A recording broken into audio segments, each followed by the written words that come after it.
Hey everyone, स्वागत है आप सभी का मेरे YouTube channel learning academy by Varsha पर।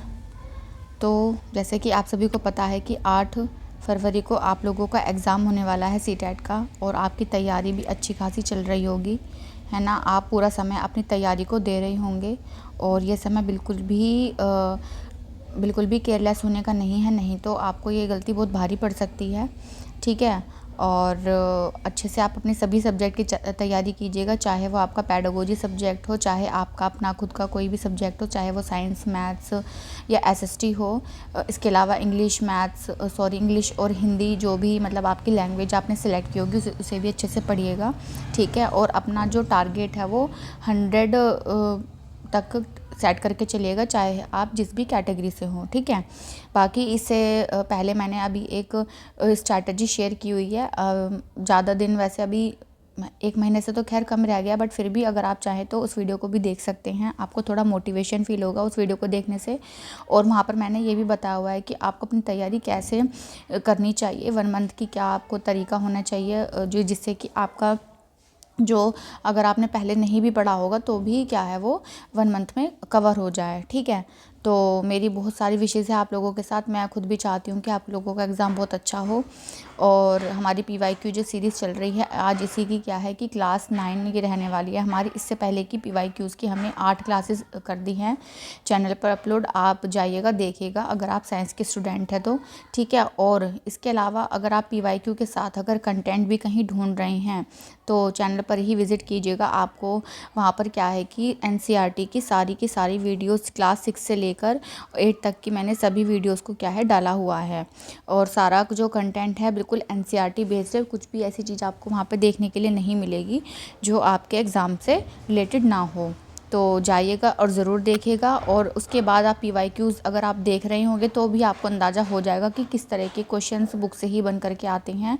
दूसरा, अगर आपने बुक पढ़ने के बाद PYQ करेंगे तो भी आपको बहुत ज़्यादा उससे हेल्प होगी, ठीक है। चलिए तो स्टार्ट करते हैं आज की हमारी क्लास। तो देखिए पहला क्वेश्चन हमें क्या दिया हुआ है। The cell of an onion, पहले कलर चेंज कर लेते हैं। The cell of an onion peel can be observe in a microscope. The boundary of onion cell is called A, which is covered by another thick covering called B. The central dense round body in the center of cell is called C. The jelly-like substance between A and C is called D. Identify A, B, C and D. एक बार हिंदी में भी देख लेते हैं। प्याज के छिलकों की कोशिकाओं का अवलोकन सूक्ष्मदर्शी में किया जाता है। प्याज की कोशिका की परिधि को ए कहा जाता है, जो एक अन्य मोटे आवरण से ढकी होती है, जिसको बी कहते हैं। कोशिका के मध्य में जो केंद्रीय सघन पिंड है उसे सी कहते हैं। ए तथा सी के बीच जलीनुमा पदार्थ को डी कहते हैं। ए, बी, सी, ए तथा डी की पहचान कीजिए। देखिए बेसिकली यहाँ पे पूछा गया है कि कोई सेल है, यहाँ पर बस प्याज का जो छिलका है उसको एक एग्जाम्पल के तौर पर ले लिया है, बट यहाँ पर एक सेल के बारे में पूछा गया है, ठीक है। और सेल के जो पार्ट्स हैं A B करके हमसे यहाँ पर पूछे गए हैं कि उसके एक हमें हिंट दे दिया है कि ये सब क्या होता है और उसको क्या बोला जाता है। तो देखिए यहाँ पर क्या है, बाउंड्री ऑफ अनियन सेल। तो जब बाउंड्री की बात आ रही है तो हम यहाँ पर देखो हमारे पास फिर 2 ऑप्शन आते हैं, एक तो सेल वॉल के और एक आता है सेल मेम्ब्रेन का, है ना। इसके बाद यहाँ पर आता है कि कवर्ड बाय, और अब ये जो सेल है इसे भी कवर्ड किया हुआ है, तो कवर्ड करने के लिए क्या होती है हमारी, वो होती है हमारी सेल वॉल। तो बी वाला जो ऑप्शन हमारा सेल वॉल वाला होगा। तो सेल वॉल हमारा 2 ऑप्शन में है, तो आप बीच के 2 ऑप्शन तो आपके अलग से ही हट गए, इनको पढ़ने की ज़रूरत ही नहीं है। और पहला जो ऑप्शन होगा, क्योंकि पहली भी क्या है आपकी तरह की बाउंड्री है, तो बाउंड्री भी आपकी क्या होती है, सेल वॉल में ही आती है, साइटोप्लाज्म में नहीं आती है, ठीक है। दूसरी बात यहाँ पर कही गई है कि जो सेंटर में जो डेंस राउंड बॉडी यानी कि जो पार्ट है उसका वो सेंटर में होता है, तो हम उसे क्या कहते हैं, न्यूक्लियस कहते हैं। और जो जेली लाइक स्ट्रक्चर सब्सटेंसेस होता है ए और सी, यानी कि जैसे मान लो ये आपकी सेल हुई ए, या फिर इसके चारों तरफ में इसके एक रफ सा डायग्राम यहाँ पे बना देती हूँ जिससे आपको एक हिंट मिल जाए। ये बी हो गई आपकी सेल वॉल हो गई है, ये ए है आपका जो आपकी सेल मेम्ब्रेन है, और बीच में एक ऐसे करके न्यूक्लियस बना हुआ है, ये आपका सी है।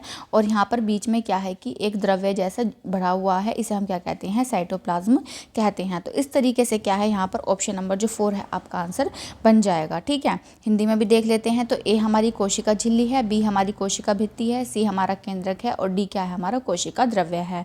देखिए अगर आप इस तरह के क्वेश्चंस आप पहली बार देख रहे हैं, है ना, कि अरे ये तो बहुत बड़ा क्वेश्चन है, लेंदी है, कैसे होगा, तो वहाँ पे जो आपको सबसे आसान लगता है कि ये चीज़ तो मुझे पता है कि होती है, तो आप सबसे पहले उसे ही ऑप्शन में ढूंढिए कि वो कहाँ पर है और कहाँ मैच कर रही है। उससे क्या होगा कि आप बिल्कुल भी जो कन्फ्यूजन होगी ना वो ख़त्म हो जाएगी। तो आपको एक मतलब हिंट सा मिलना शुरू हो जाएगा और उसी एक हिंट से क्या है आप पूरा क्वेश्चन बहुत ईजिली सोल्व कर सकते हैं। तो बेसिकली मेरा यहाँ पर जो PYQ कराने का जो पर्पज़ है वो यही है कि आपको जो अटैम्प्ट करने हैं क्वेश्चन वो किस तरीके से करने हैं। दूसरा जो लेवल होता है, यानी कि किस तरीके से क्वेश्चन पूछे गए हैं, आप खुद ही देख सकते हैं कि ABC करके दिए हुए हैं, है ना, और कभी आपको असर्शन रीज़न करके पूछे जा रहे हैं, कभी स्टेटमेंट बेस्ड पूछे जा रहे हैं, कभी मैचिंग। तो ये लेवल है एग्ज़ाम का, पूछने का तरीका है। और उसी एक ही देखिए इस क्वेश्चन से ही इन्होंने अपने आप में 4 क्वेश्चन आपसे पूछ लिए हैं, एक ही क्वेश्चन में 4 क्वेश्चन दे दिए हैं, ठीक है। तो ये अपने आप में एक मॉडरेट लेवल है और ये आपका बिल्कुल जो 2022 में जो आपके दिसंबर 2022 में जो आपके ऑनलाइन एग्ज़ाम्स हुए थे उन्हीं में से एक ये भी पेपर है आपका, ठीक है। मैं अभी तक सब ऑफिशियली ही उठा रही हूँ, कुछ भी अभी तक अलग से कुछ नहीं लिया है मैंने, ठीक है। तो इसलिए आप इसी से बहुत अंदाज़ा लगा सकते हैं, यहाँ पर कराने का मेरा पर्पस भी यही है, ठीक है। तो इस तरीके से क्या है हमारे इस क्वेश्चन का जो आंसर बनता है ऑप्शन नंबर 4 बनता है। ओके, होपफुली आपको समझ में आएगा। और हाँ, अगर आपको इसको और अच्छे से जानना है तो मैं अभी यहाँ पर एक इमेज ऐड करती हूँ, तो उससे आपको और क्लैरिटी हो जाएगी कि एक सेल होती है और उसके अंदर क्या क्या चीज़ें आती हैं, ठीक है। तो देखिए यहाँ पर क्या है, मैंने एक जो है सेल का स्ट्रक्चर यहाँ पर रखा है। तो देखिए आप यहाँ पे देखो, सबसे बाहर की जो दीवार है ये क्या है आपकी सेल वॉल है, और इसके अंदर वाली जो ये लाइट ग्रीन कलर की ये क्या है आपकी सेल मेम्ब्रेन है, ठीक है। इसके बाद आता है आपका जो न्यूक्लियस है, न्यूक्लियस के बारे में हमने बात की थी ना। हाँ, तो देखिए ये जो सेंटर में, मतलब इतना तो नहीं है बट सेंटर में ऐसा गोल से दिया हुआ है, तो ये क्या है आपका न्यूक्लियस है, ठीक है। इसके अलावा जो जो देखिए अब ये जो सेल वॉल सेल मेम्ब्रेन है आपकी और जो न्यूक्लियस के बीच में ये सारी जो चीज़ें ऐसे आ रखी हैं, इसे हम क्या कह रहे हैं, ये है हमारा साइटोप्लाज्म, ठीक है। इसके अलावा भी आपसे पूछा जा सकता है कि ये गोल्जी बॉडीज़ हैं, गोल्जी वेसल्स हैं, क्लोरोप्लास्ट है, ये आपका प्लांट वाला है, ठीक है। प्लांट वाली सेल है आपकी, एनिमल सेल नहीं है, क्योंकि क्लोरोप्लास्ट आगे क्लोरोप्लास्ट आपका प्लांट्स में पाया जाता है, ना कि आपका एनिमल सेल में ही पाया जाता है, ठीक है। और ये भी ध्यान रखना है आपको, जो वैक्यूल्स होते हैं ये बड़े होते हैं, और किस में बड़े होते हैं, प्लांट्स में बड़े होते हैं, और एनिमल सेल में क्या है वैक्यूल्स छोटे होते हैं। तो आपको देखो छोटी छोटी चीज़ें याद रखनी है और उसी से रिलेटेड ही आपको क्या करना है, सब चीज़ों को रिविज़न भी करना है। अगर एग्जैक्ट क्वेश्चन नहीं भी पूछा जाता है तो आप क्या है ईजिली उस क्वेश्चन को कर पाएँ, ठीक है। चलिए अब इस यहाँ पे इस इमेज को हटा देते हैं और आगे बढ़ते हैं। फिर अब इसके बाद आता है हमारा question number 2, which of the following scientific concepts can be illustrated through the activity given below. Okay, a plastic bottle is filled with water and its mouth is closed with a cap. A hole is made in the bottle using a push pin. It is observed that water doesn't come out of the hole. एक बार हिंदी में भी देख लेते हैं। निम्नलिखित में से कौन से वैज्ञानिक प्रक्रिया को नीचे दिए गए क्रियाकलाप द्वारा प्रदर्शित किया जा सकता है। एक प्लास्टिक की बोतल को पानी से भर दिया गया तथा उसके मुंह को ढक्कन से बंद कर दिया गया। बोतल में एक पिन द्वारा छिद्र कर दिया गया। यह देखा गया कि छिद्र में से पानी नहीं निकलता है। तो वो क्या है, प्लावक बल है, घनत्व है, दाब है, गुरुत्वाकर्षण। तो मतलब उसका रीज़न क्या है कि वो जिसकी वजह से एक बोतल है, ठीक है, एक बोतल है और उसमें क्या कर दिया है, पानी फिल हो गया है, और पानी फिल करने के बाद में क्या है, उसमें क्या है एक हल्का सा होल वहाँ पर पिन से कर दिया है, और पिन से करने के बाद भी क्या है कि वहाँ से पानी नहीं निकल रहा है। तो वो किसकी वजह से है, वो है आपका प्रेशर की वजह से होता है, ठीक है। तो यहाँ पर इसका जो ऑप्शन होगा आपका प्रेशर होगा, ठीक है। तो यहाँ पर क्या होता है कि देखो, अगर यहाँ पे जब स्पेस उसको नहीं मिलेगा, प्रेशर उतना नहीं होगा, पहले ही हमने बोतल बंद करी हुई है और वहाँ पर पिन से उसमें होल कर दिया है, तो जिसकी वजह से क्या होगा, जो प्रेशर है वो उसका रीज़न होगा कि वो बाहर नहीं आ पा रहा है, ठीक है ना। तो इसके बाद हम आगे बढ़ते हैं। नेक्स्ट क्वेश्चन है हमारा question number 3, light from a laser torch is made to fall one by one on a prism, B a glass slab. Which phenomena will take place in A and B? तो हिंदी में भी देख लेते हैं एक बार। एक लेज़र टॉर्च से प्रकाश को एक एक करके निम्नलिखित पर डाला गया है। एक प्रिज्म पर, एक कांच की स्लैब पर ए और बी बताना है कि हमें क्या देखने को मिलेगा। देखो सबसे पहली चीज़ तो यहाँ पर यह है कि आपको पता होनी चाहिए कि जो लेज़र होती है हमारी, वो कैसी होती है, मोनोक्रोमैटिक होती है। मतलब एक वर्णी करके बोलते हैं हम इसको, मोनोक्रोमैटिक लाइट होती है ये, मोनोक्रोमैटिक। यानी कि अगर आप इसको जैसे प्रिज्म वगैरह पर डालेंगे, है ना, अगर हम इसको प्रिज्म पर डालते हैं तो ये क्या होता है, स्प्लिट नहीं होती है। क्यों? क्योंकि मोनोक्रोमैटिक लाइट है। बट जैसे वाइट लाइट या सनलाइट होती है हमारी, मतलब वाइट से मतलब यहाँ पर हमारी अगर सनलाइट होती है, अगर आप उसको प्रिज्म पर डालते हैं तो वो क्या हो जाती है, अपने कंपोनेंट्स में स्प्लिट हो जाती है।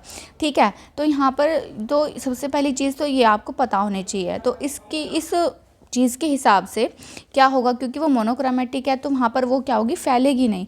और जब फैलेगी नहीं तो वहाँ पर क्या होगा, आपका रिफ्रैक्शन होगा, है ना, डिस्पर्जन भी नहीं होगा, ना ही आपका रिफ्रैक्शन होगा। वो होगा आपका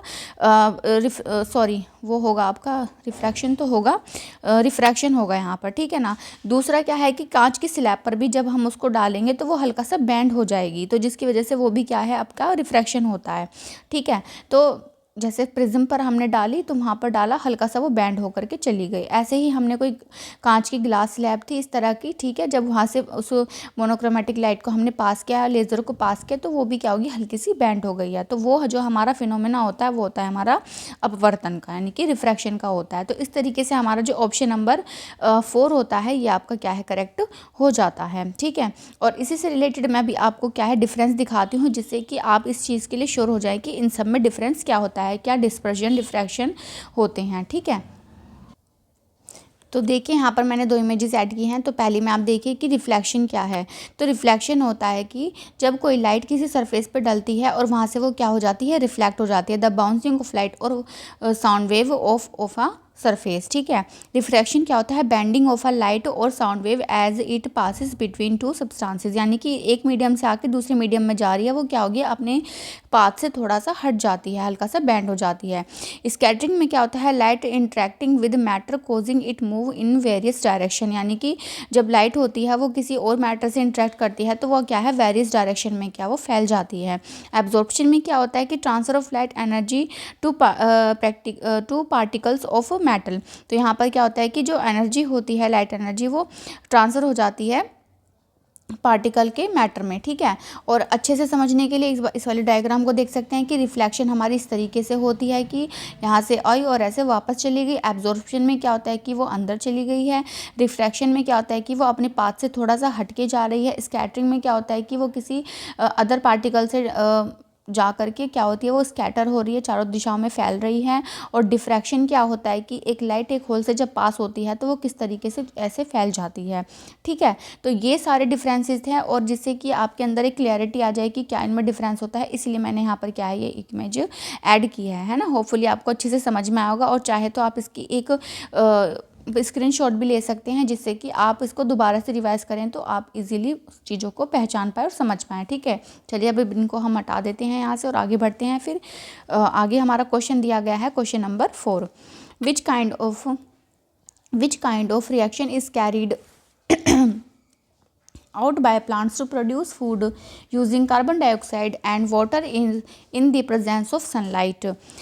पौधों द्वारा कार्बन डाइऑक्साइड तथा जल का सूर्य के प्रकाश की उपस्थिति में प्रयोग करके भोजन के उत्पाद में किस प्रकार की अभिक्रिया का प्रयोग होता है। तो देखिए, तो यहाँ पर जो हमारी जो रिएक्शन होती है फोटोसिंथेसिस में, उसके बारे में यहाँ पर पूछा गया है। और क्या पूछा गया है, यहाँ पर ये पूछा गया है कि जब जो हमारे प्लांट्स होते हैं, जब वो फूड बनाते हैं कार्बन डाइऑक्साइड और जल का यूज़ करके, तो वो किस टाइप की रिएक्शन होती है। तो पहली बात तो अगर आपको डायरेक्टली पता है तो लिखने की ज़रूरत नहीं है, आप उसको इजीली कर पाएंगे। बहुत मतलब वैसे बहुत हार्ड लेवल का क्वेश्चन नहीं है, बट बेसिक से अगर मैं आपको समझाऊँ तो सबसे पहले आपको देखो CO2 अगर प्लांट्स ने ली, ठीक है, H2O और उसके साथ रिएक्ट कर रही है सनलाइट और आपके जो आपका क्लोरोफिल होता है उसकी प्रेजेंस में, तो क्या होता है आपका C6H12O6 बनता है, और साथ में क्या रिलीज़ होती है, ऑक्सीजन रिलीज़ होती है। 6 ही आपके जो पार्ट्स होते हैं CO2 के होते हैं, और 6 ही आपके वाटर के होते हैं।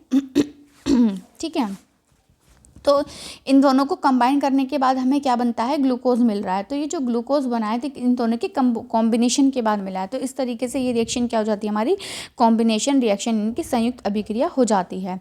तो इस तरह से हमें अपने इस क्वेश्चन का आंसर मिल जाता है। इसके बाद आगे बढ़ जाते हैं question number 5। How can a saturated solution of copper sulphate be made to dissolve more of copper sulphate. तो देखिए यहाँ पर एक बार हिंदी में भी पढ़ लेते हैं। कॉपर सल्फेट के संयुक्त के संतृप्त विलयन को क्या करने से उसमें और मात्रा में कॉपर सल्फेट घोला जा सकता है। अगर आप इस वर्ड के बारे में अच्छे से समझते हैं तो बहुत इजीली इस क्वेश्चन को आप कर पाएंगे। इस वर्ड का मीनिंग यही है कि वो अपने सैचुरेशन पॉइंट पर पहुंच चुका है। मान लो ग्लास है, उसके अंदर वाटर है या जो भी है सल्फेट, कॉपर सल्फेट का सॉल्यूशन लिया हुआ है या फिर हमने उसमें जो भी चीज़ मिलाई है, तो अब हम उसमें और भी ज़्यादा कॉपर जो सल्फेट है उसको डिज़ोल्व नहीं कर सकते। क्यों? इसलिए नहीं कर सकते क्योंकि वो अपने सैचुरेशन पॉइंट पर पहुंच चुकी है। और जब कोई चीज़ अपनी सैचुरेशन पॉइंट पर पहुंच जाती है तो उससे ओवर वो चीज़ अब आगे नहीं हो सकती। तो वो चीज़ आगे हम कंटिन्यू रखें तो उस प्रोसेस को जारी रखने के लिए हम ऐसा क्या करेंगे। तो हमने अपनी जो डिटेल्स में क्लासेस ली थी और हमने उसमें चैप्टर में भी इस चीज़ के बारे में जिक्र आया था, हमने अच्छे से पढ़ा था, समझा भी था। तो वो क्या होता है कि हीटिंग, अगर हम किसी चीज़ को सैचुरेशन पॉइंट होता आ जाता है उसका, अगर हम उसको हीट कर देते हैं तो उसकी जो डिज़ोल्विंग जो पावर है और भी ज़्यादा बढ़ जाती है। यानी कि अगर सैचुरेशन पॉइंट आ गया है, हमने उसे हीट कर दिया है, तो हम उसमें और भी ज़्यादा क्या है चीज़ें डिज़ोल्व कर सकते हैं। ठीक है, तो इसका इस तरह से आंसर क्या हो जाता है, ऑप्शन नंबर 3 इसका आंसर बन जाता है। ठीक है, इसके बाद आगे बढ़ते हैं हम question number 6। Which of the following combination is correct. यहाँ पर हमें बताना है कि क्या सही है और क्या गलत है। ठीक है, संयोजन सही है, सही बताना है। तो देखिए, सबसे पहली चीज़ तो जो पोलियो है आपका बैक्टीरिया से नहीं होता, ये वायरस से होता है। ठीक है, दूसरी चीज़ क्या है, जो कोलेरा होता है आपका, कोलेरा आपका वाटर और फूड से होता है। ठीक है, हेपेटाइटिस बी भी आपका क्या है, ये गलत है, बैक्टीरिया नहीं है, ये भी एक तरह का वायरस ही होता है। मिजेल्स आपका सही है, मिजेल्स आपका वायरस है और ये किससे फैलता है, आपका एयर से फैलता है। ठीक है, और पोलियो यहाँ पर देखो ये चीज़ भी गलत है कि पोलियो एयर या वाटर से फैलता है, ये भी गलत है यहाँ पर। तो इसके बाद हेपेटाइटिस बी, देखो जो हेपेटाइटिस बी होता है ये आपका कॉन्टेजिनियस ट्रांसमिशन है, बट लेकिन ये फूड वाटर से नहीं होता, ये जैसे सेक्सुअली इंटरेक्शन से होता है, या फिर आपका जो ब्लड होता है मतलब पहले से ही जिसमें हेपेटाइटिस बी की शिकायत हो वो आपके अंदर चला गया है, उस तरीके से हो सकता है। तो उस तरह की चीज़ों से आपका क्या है, हेपेटाइटिस बी हो सकता है। तो इसी से रिलेटेड मैं अभी एक इमेज और ऐड करूँगी जिससे क्या है कि आपको अच्छे से क्लियर हो जाए। तो पहली बात तो यह है, ऑप्शन नंबर जो फर्स्ट है इसका वो ठीक होगा, केवल डी वाला, कि जो खसरा होता है वो आपका विषाणु से, जो रोग कारक है उसका विषाणु है और किसके माध्यम से फैलता है, वायु के माध्यम से फैलता है। ठीक है, तो अभी हम देख लेते हैं कि क्या क्या सही हो सकता है इसमें। तो देखिए आप यहाँ पर मैंने इमेज ऐड कर दी है, इससे आप अच्छे से क्लियर कर पाएंगे। और ये आपकी एनसीईआरटी बुक का ही पेज है, मतलब वहीं से ही इसको लिया गया है।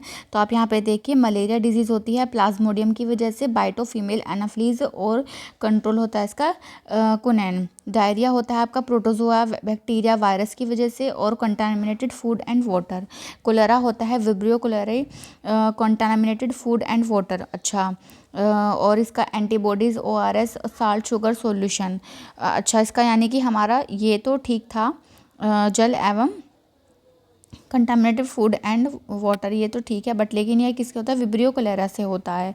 टाइफाइड होता है आपका salmonella typhi contaminated food and water, use of antibodies. Tuberculosis होता है mycobacterium tuberculosis, cough sneeze droplets contaminated milk और यूज़ ऑफ एंटीबायोटिक्स का होता है। Hepatitis virus A to G contaminated food and water for some form through body fluids और for other, तो इनसे हमारा ये फैलता है।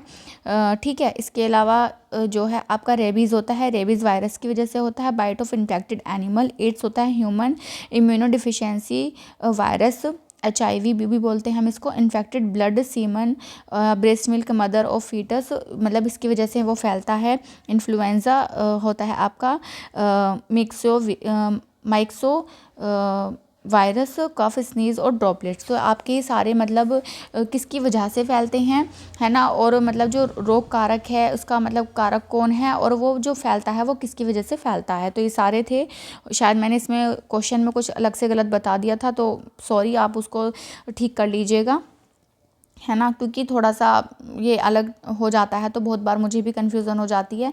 तो मैं नहीं चाहती कि आप लोगों को भी कुछ भी गलत पता चले। आपके एग्ज़ाम में एक क्वेश्चन भी अगर ऐसा आ गया तो गलत हो सकता है, तो प्लीज़ अगर मैंने कुछ पहले गलत बोला हो तो आप उसको करेक्ट कर लीजिएगा। और ये जो इमेज है आप इसका अच्छे से क्या है स्क्रीनशॉट ले लीजिएगा। ये आपकी जो इमेज है NCERT से ही ली गई है, तो आपको इसका अच्छे से क्या है पढ़ना है, जिससे कि अगर इससे रिलेटेड कोई क्वेश्चन आपकी एग्ज़ाम में आता है तो आप उसको ईज़िली कर पाएँ। ठीक है ना, तो अच्छे से इसका ले लीजिएगा। और इसके जो फैलाने वाले जो इसके वायरस है, बैक्टीरिया है, किससे होता है और किसकी वजह से हो जाता है, मतलब किसके काटने से होता है या फैलने का क्या कारण है, तो वो इसका भी इन दो चीज़ों का आप अच्छे से याद रखिएगा। ठीक है, यहाँ से क्वेश्चंस पूछे जाते हैं। इसके बाद हम आगे बढ़ जाते हैं और अब इस इमेज को भी यहाँ से हम हटा देते हैं। तो यहाँ पर हमारा ऑप्शन नंबर क्या है, करेक्ट 1 है। आगे बढ़ते हैं। नेक्स्ट क्वेश्चन है, which of the following organism do not have bone and move with the help of contraction and expansion. तो वो कौन सा जीव है कौन से जीव में हड्डियाँ नहीं होती और वह संकुचन तथा प्रसार से चलता है। तो केकड़ा नहीं है, चींटी नहीं है, सांप नहीं है। तो जो हड्डी भी नहीं होती हैं, तो देखो सर्प में हड्डियाँ पाई जाती हैं, केंचुआ यानी कि अर्थवों में हड्डियाँ नहीं पाई जाती हैं और संकुचन प्रसार से ही वो चलता है। तो option number 1 is the correct answer. Okay, next है आपका इजी क्वेश्चन था ये। आगे बढ़ते हैं हम। क्वेश्चन नंबर हमारा है ये 8 क्वेश्चन है। ठीक है, the deficiency of vitamin micronutrient may result in poor blood clotting and subsequent bleeding. किस सूक्ष्म पोषक तत्व की कमी न्यूनता के परिणाम स्वरूप रक्त का थक्का ठीक से नहीं बनता और बाद में रक्त बहने लगता है। तो ये भी बहुत इजी क्वेश्चन है, हर किसी को पता होगा। विटामिन के की वजह से क्या होता है, रक्त का थक्का नहीं बनता। विटामिन ए की वजह से क्या होता है, रतौंधी होता है, जिसे हम नाइट ब्लाइंडनेस भी कहते हैं। विटामिन B12 की आपका नर्वस सिस्टम से रिलेटेड है ना, इसके टेस्ट वगैरह भी होते हैं। विटामिन की आपका क्लोटिंग से रिलेटेड है। ठीक है, और इसके बाद जो विटामिन बी है ये आपका बेरी से रिलेटेड है। तो विटामिन की ये सारी हमने बात कर ली है। अब आगे बढ़ लेते हैं। इसके बाद question number 9, when acid A is added to base B, C is produce along with a large amount of heat, C is used in manufacture of plaster of Paris, identify A B and C. तो यहाँ पर हमें पूछा गया है कि जब अम्ल ए को क्षार बी में डाला जाता है तो सी बनता है। ठीक है, यानी कि एक एसिड है, ओके, और एक क्या है, बेस है। तो क्या मिलता है हमें, सी मिलता है। ठीक है, जिसके साथ बहुत मात्रा में ऊष्मा उत्पन्न होती है। सी का प्रयोग प्लास्टर ऑफ पेरिस के उत्पादन में किया जाता है। तो देखिए, अगर आपको प्लास्टर ऑफ पेरिस का फॉर्मूला पता है तो आप इस क्वेश्चन को बहुत इजीली कर पाएंगे। बहुत ज़्यादा इसमें आपको मेहनत या फिर सोचने की ज़रूरत नहीं पड़ेगी। ठीक है ना, वो कैसे, अब देखिए, जो प्लास्टर ऑफ पेरिस होता है आपका वो कैल्शियम सल्फेट होता है। क्या होता है, कैल्शियम सल्फेट। तो अगर जो कैल्शियम सल्फेट का यहाँ पर देखो एक ही ऑप्शन दिया हुआ है और कोई भी नहीं है, तो अगर आपको डायरेक्टली पता है तो आप इजीली क्या है इसको कर सकते हैं। दूसरी बात यहाँ पर क्या है कि अम्ल लिया हुआ है, बी है और सी है, तो जिसकी मात्रा क्या है, ऊष्मा भी उत्पन्न होती है। तो यहाँ पर आपका कैल्शियम सल्फेट, तो देखिए ए है आपका क्षार है। तो क्षार यहाँ पर देखो क्या, हाइड्रोक्लोरिक अम्ल हो सकता है, सल्फ्यूरिक अम्ल, हाइड्रोक्लोरिक अम्ल और सल्फ्यूरिक अम्ल। देखो सल्फेट की बात हो रही है, ठीक है, तो सल्फेट की बात हो रही है, तो यहाँ पे हाइड्रोक्लोरिक से तो कोई मतलब है ही नहीं, तो उसको हटा दीजिए। रही बात अब सल्फ्यूरिक अम्ल यानी कि H2SO4 की। ठीक है, ये हो जाता है। इसके बाद आता है हमारा क्यों, कैल्शियम सल्फेट की बात आ रही है, यानी कि कैल्शियम से रिलेटेड ही हमारे यहाँ पर बेस भी होगा, तो एल्यूमिनियम भी हटा दीजिए। ठीक है, और यहाँ पर क्या है, देखो कैल्शियम कार्बोनेट नहीं आएगा क्योंकि कार्बोनेट का यहाँ पर कोई काम नहीं है। तो चूने का पानी होता है हमारा कैल्शियम हाइड्रोक्साइड। ठीक है, इस तरीके से। और जब हम इसकी रिएक्शन करते हैं तो ये इस तरीके से कुछ बन करके आ जाता है हमारे पास 2H2O ऐसे करके। और जब जो C होता है उसका प्रयोग हम क्या करते हैं, या फिर हम इसको इस तरीके से भी लिख सकते हैं, हाफ H2O, हेमीहाइड्रेट करके भी हम इसको वो कैल्शियम सल्फेट हेमीहाइड्रेट बोलते हैं हम इस वाले को, जो कैल्शियम जो हमारा ये प्लास्टर ऑफ पेरिस होता है जो यूज़ होता है। ठीक है, तो अगर आपको छोटी छोटी चीज़ें भी पता होंगी तो आप इस तरीके से भी क्या है क्वेश्चन को इजीली कर सकते हैं कि प्लास्टर, देखो यहाँ पे इन्होंने डायरेक्टली नहीं पूछा बट घुमा फिरा के पूछ लिया, बट आपको पहले से पता होगा तो आप इजीली क्या है इस क्वेश्चन को अटैम्प्ट कर सकते हैं। तो छोटी छोटी कुछ ट्रिक्स होती हैं जो आपको क्वेश्चन अटैम्प्ट करते समय, चीज़ों को पढ़ते समय, अगर आप देखिए पूरा कॉन्शियस होकर के पढ़ रहे हैं तो, और आपने मतलब देखो आपको उस टॉपिक की, उस सब्जेक्ट की अच्छे से पता है आपको, तो आप इजीली उससे कैसे भी क्वेश्चन बन के आ जाए बहुत आसानी से आप उसे कर सकते हैं। बट अगर आपने क्या है कि कॉन्शियसली उसको नहीं पढ़ा है, आप लापरवाही से पढ़ रहे हैं कि बस ठीक है हो गया, तो देखिए ऐसे तो काम नहीं चलेगा। और देखो मेहनत होती है, अगर मेहनत अगर नहीं होती तो इस तरीके से सभी बच्चों का पेपर पास भी हो जाता, सभी के नंबर आ जाते। पर देखो मेहनत का मतलब ही यही होता है कि अच्छे से आपको खुद को पीसना है, दिन रात एक करनी है ना, अपना अच्छी जो चीज़ों का सेक्रीफाइस करना है ना, बुरे टाइम को फेस करना है, वही क्या होती है, मेहनत होती है। अगर आप नहीं करेंगे तो आप दूसरों से अलग कैसे होंगे। तो ज़रूरी है उसके लिए कि आप चीज़ों को ध्यान से पढ़ें, अच्छे से पढ़ें, कि उससे उस टॉपिक से उस एक चीज़ से रिलेटेड अगर कोई भी क्वेश्चन आता है तो आप उसको किसी भी तरह की फॉर्म में आ जाए, आप उसको इजीली अटैम्प्ट कर सकते हैं बिना किसी गलती के। तो ये बहुत इंपॉर्टेंट हो जाता है, ठीक है ना। चलिए फिर आगे बढ़ते हैं। इस क्वेश्चन का भी आंसर आपको अच्छे से पता चल गया होगा। और देखिए अगेन मैं रिपीट कर रही हूँ कि यहाँ पर देखो ऑप्शन सारे वही हैं जो ऑफिशियल आंसर की से लिए गए हैं, बट आपको वहाँ पे सिलेक्शन कैसे करना है ऑप्शन का, वही मेरा यहाँ पर पर्पज़ है मेन इन PYQs को कराने का, सेकेंड आपका लेवल एग्जाम का दिखाने का। तो नेक्स्ट क्वेश्चन हम 8-10 करते हैं। Which of the following method can be use to separate a mixture of sand, naphthalene and salt. Again देखो यहाँ पर इन्होंने फिर से हमें हिंट दे दिया है कि जो नैप्थलीन बॉल्स हैं, ठीक है, अगर नैप्थलीन बॉल्स के बारे में आपने हल्का भी पढ़ा है तो देखो बहुत कुछ करने की ज़रूरत नहीं है। नैप्थलीन का मतलब ही क्या होता है कि देखो आपको पता होगा, जैसे वो नैप्थलीन बॉल्स वो होती हैं जैसे हम अपने अलमारियों में, सूट केसेस में क्या होते हैं कि बॉल्स आती हैं कपूर की, उनको रख देती हैं और वो कुछ समय बाद क्या है इवेपोरेट हो जाती हैं, है ना, सब्लिमेशन हो जाता है। इवेपोरेशन नहीं कहेंगे हम उसको, सब्लिमेशन कहेंगे, तो उनका सब्लिमेशन हो जाता है। तो सब्लिमेशन कहाँ पर हो रहा है, तो पहले तो आप वो वाला ऑप्शन देख लीजिए, यहाँ पर भी है, यहाँ भी है, यहाँ भी है, यानी कि पहला ऑप्शन कट हो गया है। इसके बाद आपका आया था सैंड। अब सैंड, जब सैंड आ गई तो हमने सैंड वाला, जब हमने इस वाले जो आपका पृथक्करण वाला चैप्टर था जब हमने रीड किया था, तो सैंड वाले उसमें क्या होता है कि आपका डिकेंटेशन होता है। तो डिकेंटेशन आपका देखिए अब इन तीनों में से ही हमें छांटना है, तो डिकेंटेशन इसमें भी है, इसमें भी, इसमें नहीं है, तो इसे भी हटा दीजिए, बचे अब 2 क्वेश्चन, ठीक है। अब देखिए अब यहाँ पर क्या आता है, साल्ट आ गया है। अब जो साल्ट होता है हमारा, जब हमें उसे अलग करना होता है, तो देखिए कभी हम फिल्ट्रेशन मेथड का यूज़ नहीं करते हैं साल्ट को करने के लिए। हम साल्ट का हम अगर हमने गिलास में पानी लिया है, ठीक है, और उसमें नमक घोल दिया है, अगर हमें नमक और पानी को, या फिर ये कह सकते हैं समुद्र होता है, समुद्र में पानी, समुद्र के पानी में नमक घुला होता है, तो अगर हमें नमक वहाँ पर उसे बचाना है और पानी को हटाना है, तो उसके लिए हम क्या करते हैं, इवापोरेशन मेथड का यूज़ करते हैं। तो इस तरह से हमें क्या है, तीनों आंसर मिल गए हैं। तो सब्लिमेशन, डिकेंटेशन, इवेपोरेशन, तीनों ही ऑप्शन, इस वाले ऑप्शन में तीनों ही आंसर्स दिए हुए हैं एक ही ऑप्शन में, वो भी सेकंड वाले में। तो इस तरीके से हमारा ऑप्शन नंबर जो सेकंड है वो क्या हो जाता है, करेक्ट हो जाता है ना। तो इस तरीके से आपको चीज़ें क्या है, अटेम्प्ट करनी है। तो answer option number 2 is the correct answer, ठीक है। इसके अलावा आगे बढ़ जाते हैं फिर नेक्स्ट क्वेश्चन 11 की तरफ। Why does the speed of a coin falling from the roof of a building toward the ground increases continuously. देखो ये भी इजी क्वेश्चन है, इसमें ये भी कोई बहुत बड़ी इसमें हार्ड चीज़ नहीं है। तो इसका सीधा आंसर होगा अर्थ अट्रैक्ट द कॉइन, क्योंकि भाई जब वो टुवार्ड्स द ग्राउंड जितना मतलब क्योंकि वो जब गिरेगी तो क्या होगा, जो अर्थ होती है, अर्थ के पास क्या होती है, ग्रेविटी होती है, क्या वो उसको अपनी तरफ क्या करेगी, खींचेगी, तो जिसकी वजह से क्या होती है, वो कॉइन क्या है, स्पीड से वहाँ पर गिरती है, ठीक है ना। इसके बाद यानी कि ऑप्शन नंबर जो 2 है इसमें, कि किसी इमारत की छत से भूमि की ओर गिरने वाले सिक्के की गति लगातार बढ़ती क्यों है, पृथ्वी सिक्के को आकर्षित करती है, ठीक है, दोनों एक दूसरे को आकर्षित करते हैं, बट लेकिन कॉइन क्या होती है कि उसका तो कुछ भी नहीं है, मतलब नेग्लिजिबल से भी नेग्लिजिबल उसका फोर्स है ना, बट लेकिन अर्थ का तो उसके आगे बहुत कई 100 गुना बड़ा है, तो कई 100,000 भी कह सकते हो बल्कि। तो इस तरह से क्या है, इसका जो ऑप्शन नंबर 2 है वो करेक्ट आंसर बन जाता है। और ऑप्शन भी देख लेते हैं क्यों नहीं होते हैं इसका आंसर। सिक्के पर कोई बल कार्य नहीं करता, नहीं ऐसा कुछ नहीं है कि सिक्के पर कोई बल कार्य नहीं करता है तभी तो वो अर्थ की तरफ अट्रैक्ट हो रही है। वायु सिक्के को नहीं, ऐसा कुछ भी नहीं है कि वायु सिक्के को धक्का दे रही है, ऐसा भी नहीं है। सिक्का बहुत हल्का है, इस बात का भी कोई भारी हो हल्का हो, अर्थ तो हर किसी को ही अट्रैक्ट करेगी, ठीक है ना। तो इस तरीके से क्या है कि हमारा ऑप्शन नंबर 2 ही सही बन सकता है यहाँ पर, बाकी सही नहीं होंगे। चलिए आगे बढ़ जाते हैं नेक्स्ट क्वेश्चन की तरफ। नेक्स्ट क्वेश्चन है हमारा 12।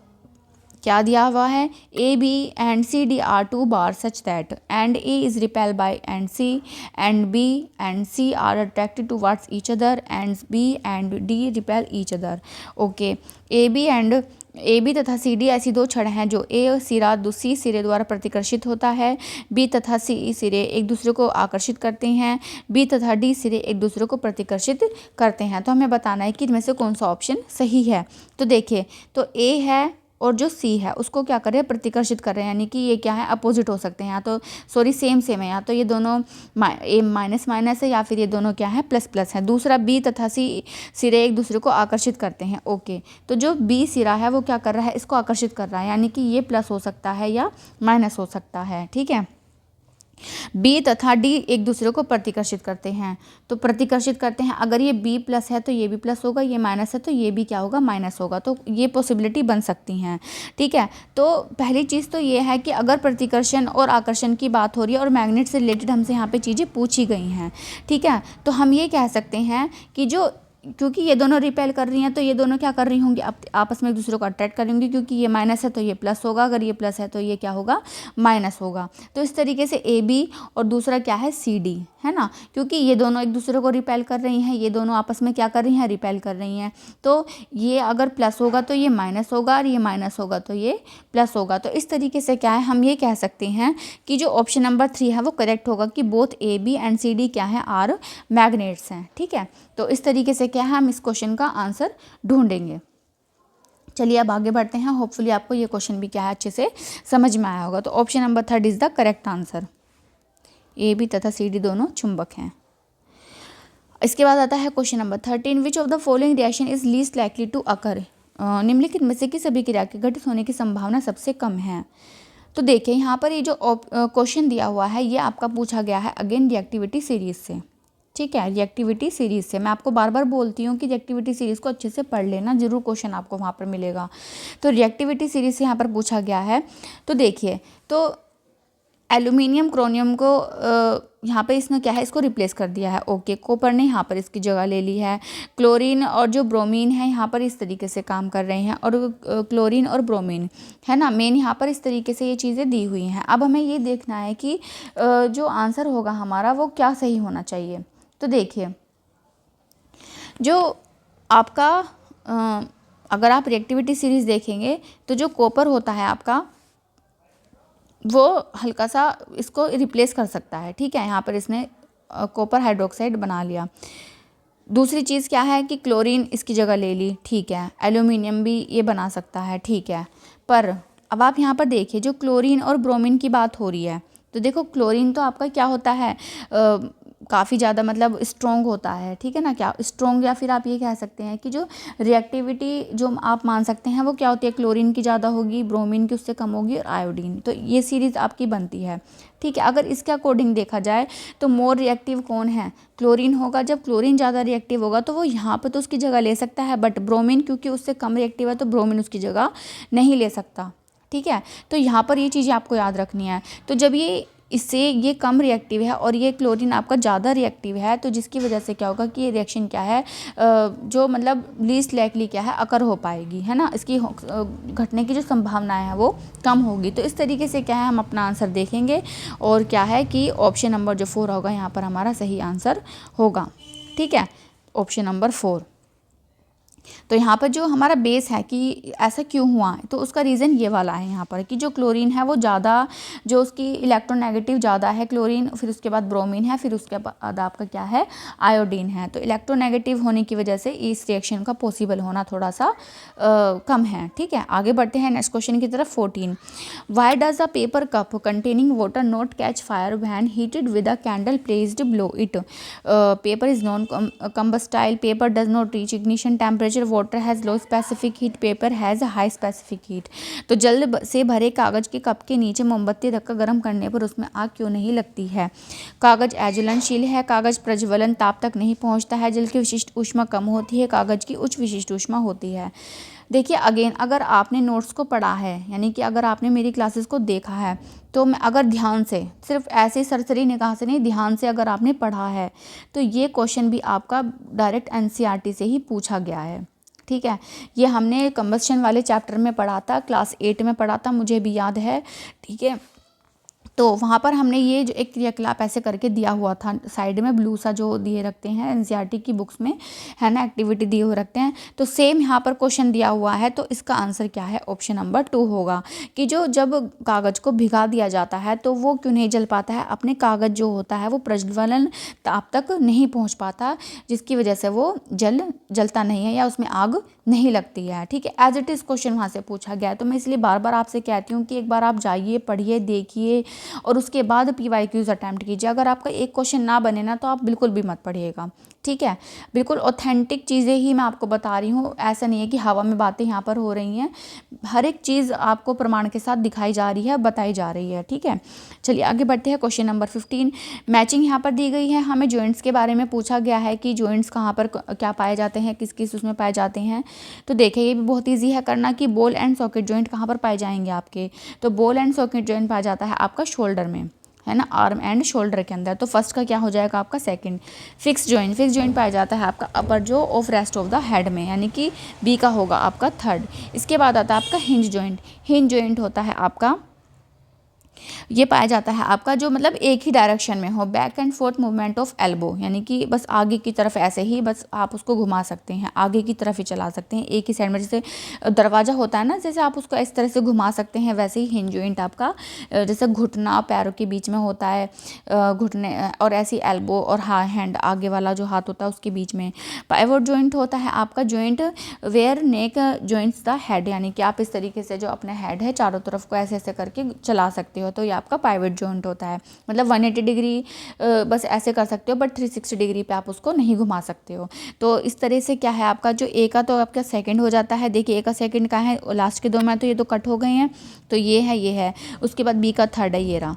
तो यहाँ तक करते ही क्या है आपका ये ऑप्शन भी कट हो गया है, और इस तरह से ऑप्शन नंबर जो थर्ड है आपका वो मैच हो जाता है ना। हिंदी में भी एक बार देख लेते हैं। जो कंदुक खलिका है, यानी कि बोल वाला आपका ये हो गया, सॉरी बोल वाला है आपका ये वाला, एक मिनट रुकिए, बोल वाला है आपका बाजू और कंधे वाला। इसके बाद स्थिर होता है जबड़े वाली में, हिंज होता है आपके कोहनी में, और आधारी ये होते हैं आपके गर्दन के पास। इस तरह से option number third is the correct answer.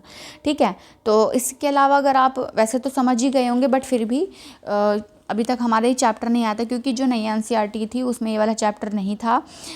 शायद हमने करा है या नहीं मुझे ध्यान नहीं आ रहा, शायद क्लास 7 में हो ये चैप्टर। तो मैं आपको एक बार एक इमेज यहाँ पर दिखा देती हूँ सभी जॉइंट से रिलेटेड, जिससे कि आपको क्या है एक और ज़्यादा अच्छे से क्लैरिटी हो जाए। तो आप यहाँ पर देख सकते हैं कि देखिए मूवेबल जॉइंट्स ऑफ ह्यूमन है, बॉल एंड सॉकेट जॉइंट। देखिए कहाँ पर आपके ये जो बॉल एंड सॉकेट जॉइंट होते हैं ये हैं आपके। इसके बाद देखो ये वाला आपके सिलेबस में नहीं है, बट यहाँ पर दिखाया हुआ है, इसको सैडल जॉइंट इस तरीके से करके बोलते हैं।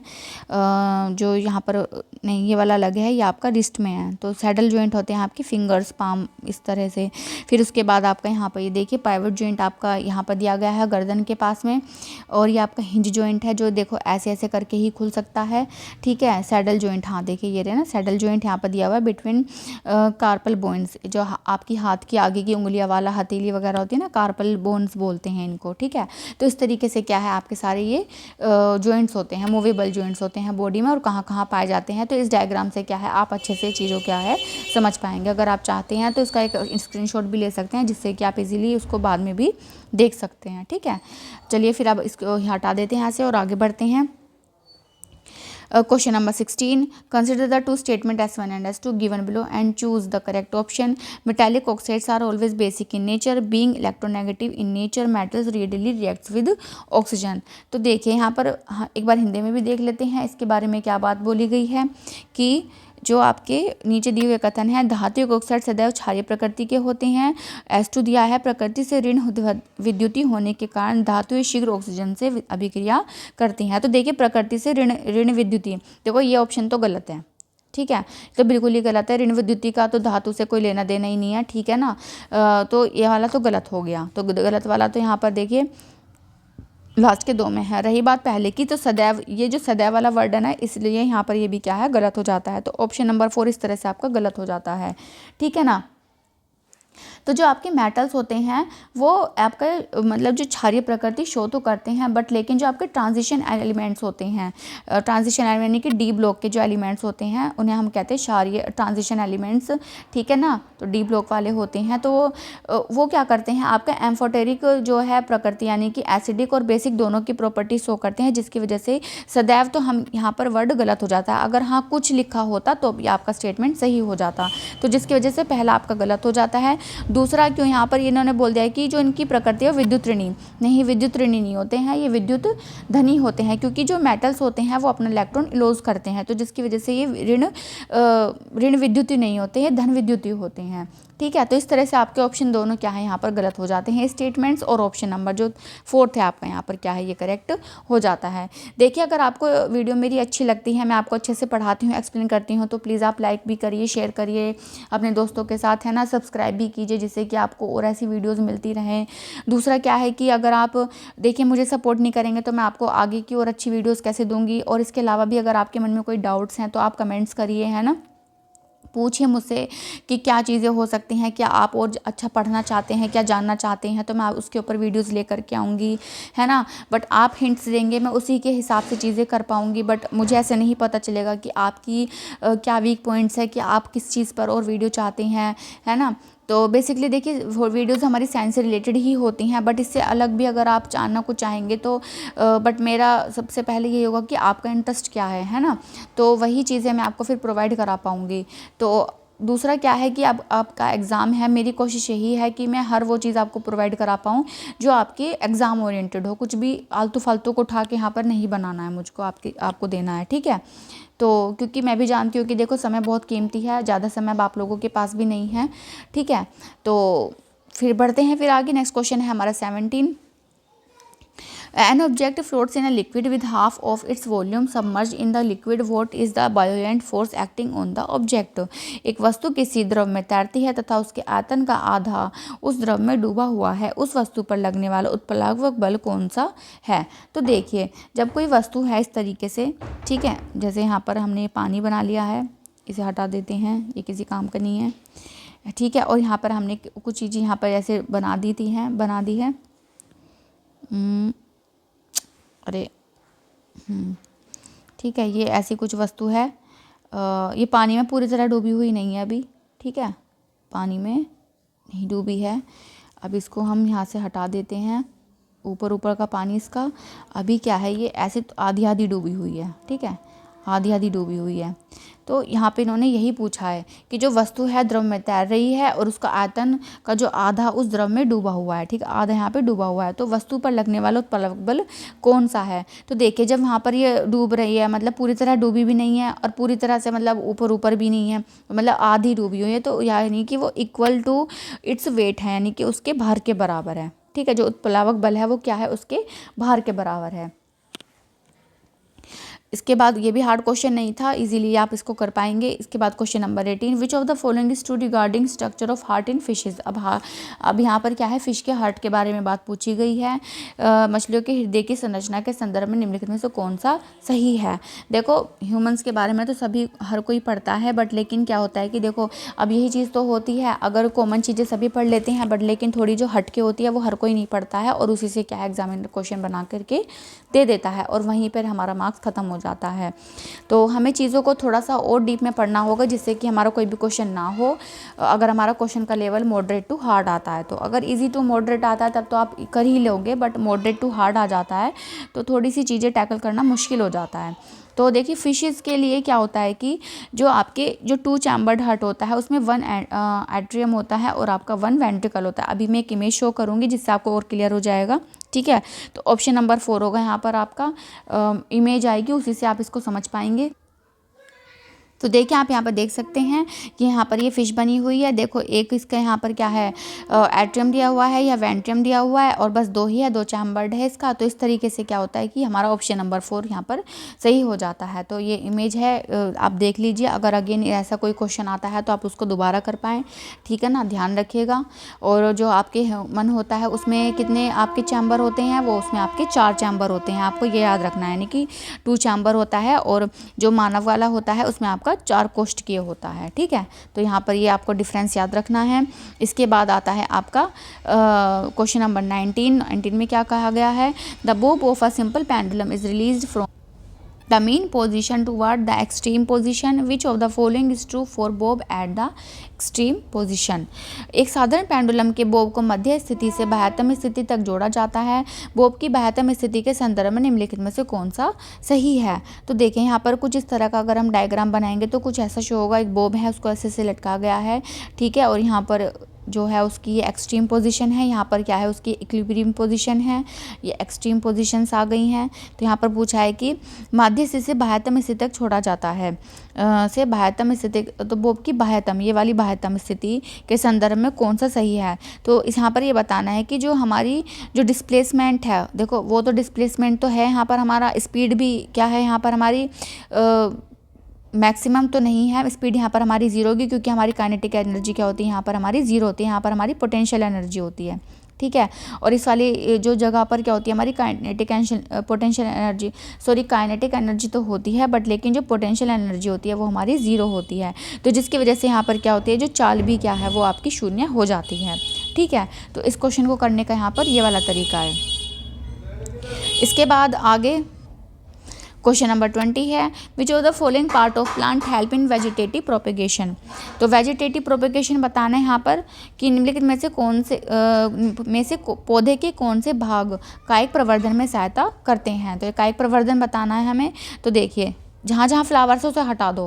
देखो ये वही वाली बात है, कंसेप्ट आपका क्लियर है तो आप बहुत इजीली क्वेश्चन को कर पाएंगे। फ्लावर्स की बात आएगी तो यानी कि भाई ओवरी से वहाँ पर फ्रूट बन रहा है, ठीक है ना, वो आपका रियल फ्रूट है।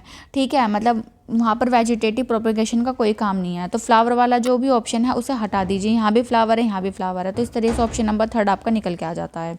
ठीक है, जड़ से, तने से, पत्तियों से क्या होता है आपका कायिक प्रवर्धन होता है। बट जब बात फ्लावर की आ जाती है तो वहाँ पर आपका क्या होता है, पॉलिनेशन होता है। ठीक है, ओवरी से आपका फल बनता है ना। तो आपका जो वो कहते हैं ना कि जो पुष्प होता है या फ्लावर होता है वो आपका रिप्रोडक्टिव पार्ट होता है आपका किसी भी प्लांट का। बट जो जैसे ये अलग अलग आपके रिप्रोडक्शन के तरीके होते हैं, तो जिसमें से एक आपका कायिक प्रवर्धन भी आ जाता है। तो यहाँ पर इसलिए क्या हो जाता है, ऑप्शन नंबर 3 यहाँ पर क्या है, करेक्ट आंसर हो जाएगा। ठीक है, इसके बाद हम आगे बढ़ जाते हैं क्वेश्चन नंबर 21 की तरफ। क्वेश्चन नंबर 21 में से आपके क्या होते हैं, पैडागोजी के क्वेश्चन स्टार्ट हो जाते हैं। अच्छा, एक चीज़ और आपने देख रहे होंगे, जो आपका कंटेंट आ रहा है ना, जो आप कंटेंट आ रहा है वो 20 मार्क्स का आ रहा है कंटेंट। ठीक है, और 10 मार्क्स की क्या आ रही है आपकी, पैडागोजी आ रही है। तो देखिए पैडागोजी कुछ भी बहुत बड़ी चीज़ नहीं है, अगर आप उसको थोड़ा सा भी दिमाग लगा के करेंगे तो 10 पूरे क्वेश्चन आप कर पाएंगे। ठीक है, और देखो कंटेंट में 1-2 क्वेश्चन ऊपर नीचे हो जाते हैं, और कई बार आंसर की भी क्या है कि ऊपर नीचे हो सकती है। ठीक है ना, हमारे जो आंसर्स मैच नहीं करते हैं तो वो चीज़ें गड़बड़ हो सकती हैं। बहुत बार वैसे पैडागोजी में भी हो जाता है, जो आंसर हमें लगता है वो नहीं होता है, दूसरा होता है। पर आप ये मान के चलिए 2 से 3 क्वेश्चन ऐसे हो सकते हैं जो आपके ना बने या किसी भी कारणवश वो गलत हो जाएं। बट 27 है ना, 27 क्वेश्चंस तो ऐसे हैं, आप अगर पूरे ध्यान से अगर आपने ठीक से पढ़ाई की है 27 के 20 क्वेश्चन बहुत इजीली आप इसको अटैम्प्ट कर सकते हैं, है ना। तो यही चीज़ है, तो आपको ध्यान रखना है। ठीक है, तो कंटेंट के लिए आपको 20 मार्क्स का कंटेंट है तो आपको उसे 20 मार्क्स के लिए तैयार करना है। अब पैडागोजी है, देखते हैं क्या क्वेश्चन दिया हुआ है। A teacher wants to illustrate the concept of pressure to her students, which of the following activity would be suitable for doing so. Observing free fall of object and comparing their relative speeds, adding different oils to water, soybean, mustard oil, olive oil, and observing the layers, pushing an empty closed plastic bottle into a bucket of water and making observation, holding a strip of paper to the bottom lip and then blowing air from mouth across the strip, observing the direction in which the strip of paper moves। एक बार हिंदी में भी देख लेते हैं कि एक शिक्षिका अपने छात्र के समक्ष दाब का प्रत्यय प्रदर्शित करना चाहती है, निम्नलिखित में से कौन से क्रियाकलाप इसके लिए उचित होंगे।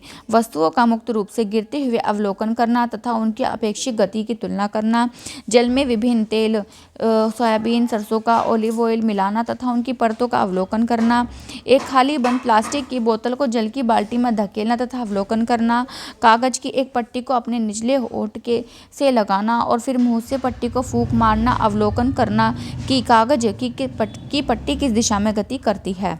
तो देखिए यहाँ पर अगर आप इसको फर्स्ट टाइम में पढ़ेंगे तो आपको सारे ही ऑप्शन क्या है बिल्कुल सही लगेंगे, कुछ भी ऐसा नहीं लगेगा कि बच्चों की पैडागोजी के हिसाब से वो ठीक ना हो, बट हमें क्या है कि एक ही सही आंसर चूज़ करना है जो सबसे बेस्ट हो।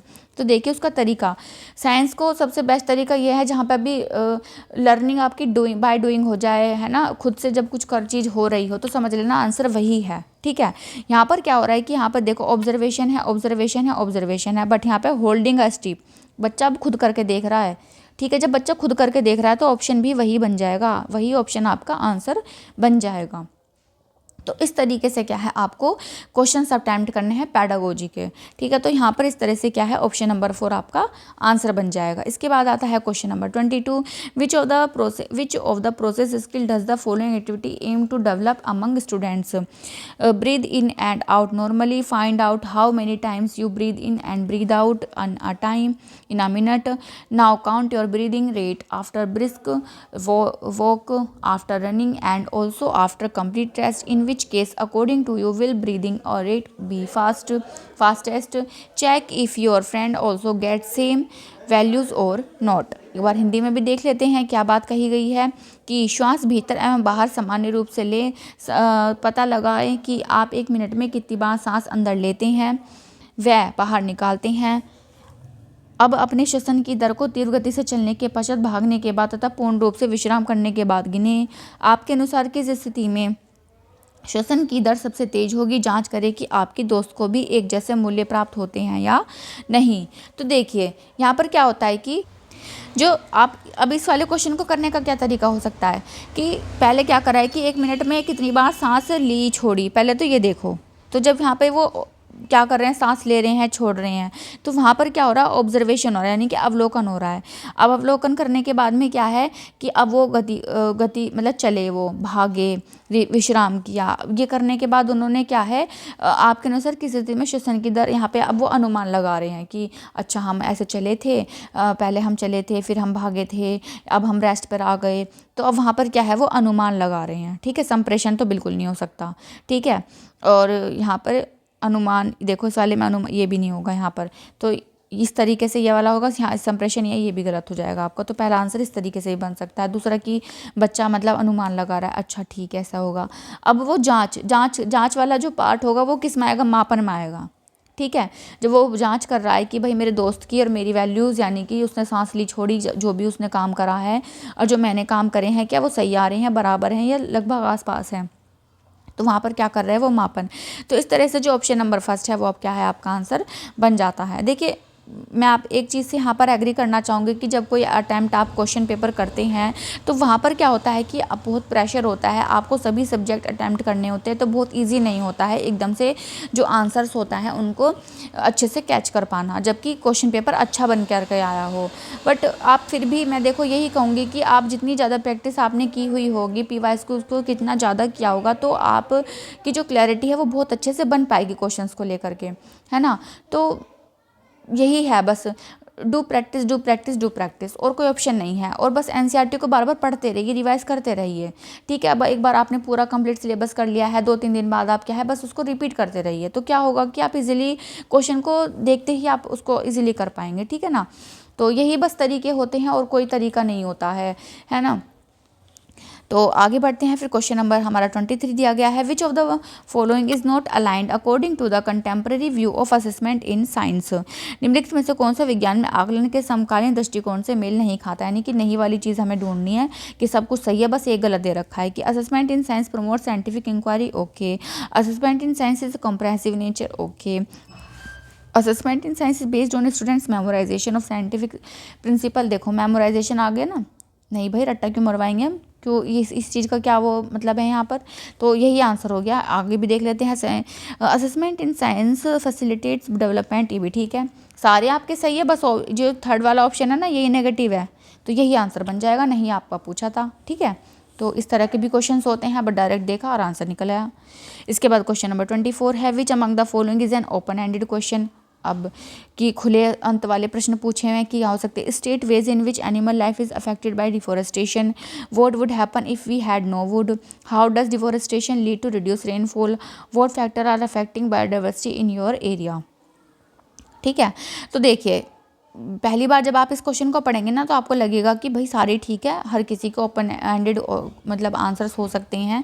ये मतलब जो क्वेश्चन है इस तरह का है कि जब बच्चे से पूछा जाएगा तो उसके ये भी आंसर दे देगा, बहुत सारे दे सकता है, बट मल्टीपल आंसर यानी कि अगर वो चीज़ जैसे यहाँ पे कि वुड हो ही ना, है ना, कि यहाँ से कहा कि अफेक्ट हो गया है, रिड्यूस हो गया है, बायोडाइवर्सिटी यहाँ से मतलब वो हो रही है, अफेक्ट हो रही है, तो ठीक है, बट वो चीज़ ख़त्म ही हो गई है, कोई वुड ही नहीं है, तो उसके हम क्या है कि इस तरह से भी अंदाज़ा लगा सकते हैं कि भाई मतलब ख़त्म ही हो गई है, तो क्या क्या हो सकता है, क्योंकि वुड तो डायरेक्ट और इनडायरेक्ट वे में बहुत ज़्यादा हमसे जुड़ी हुई है। ठीक है, चाहे वो आपके फॉरेस्ट हो, चाहे आपका घर का फर्नीचर हो, है ना, चाहे आपकी वो डेली लाइफ की चीज़ें हों, है ना, खाने पीने की चीज़ें हों, तो बहुत सारी चीज़ें हैं, तो है ना, तो इस तरीके से क्या है इसका जो आंसर हो सकता है वो ऑप्शन नंबर 2 बन सकता है।